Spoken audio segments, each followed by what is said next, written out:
Typical day for me after work, most of the time starts by getting out of the work truck, going in. I generally swap this ball cap for my usual cowboy hat because that's what I wear when I'm not at work. And typically swap shoes into something a little more comfortable than climbing boots. And then get on the gator and, well, we run a feedlot, custom feeding cattle to sell direct to consumers. So feeding cattle, checking cows, putting out mineral, checking fence, making sure, perimeter fences are good, and then feeding horses. Now then, in between that, well, my wife's got 44 chickens, laying hens, and so there's always some sort of little project to help her, in the chicken pen. Absolutely, hands down, the most favorite part of my job is meeting people.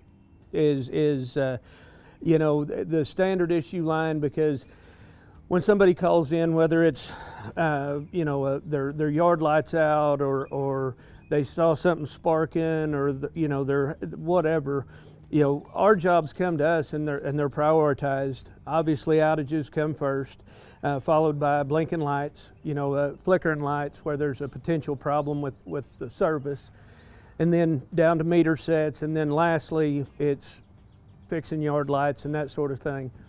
So when somebody calls in for a yard light, the people in member services always give them the same line, which is it'll be 3 to 5 business days. And typically, if we get a piece of paperwork for even a yard light before, say, 1:30, 2 o'clock in the afternoon, it's fixed that same day. And so with that in mind, we show up and they're like, I just called that in this morning. And I always, we were just right around the corner, it's no big deal. And so to provide that level of service leads to the next part of the conversation, and especially in my area where us and OG&E are side by side. Our lights went out the other night and so did the neighbors, but ours came back on in about an hour and they're still off.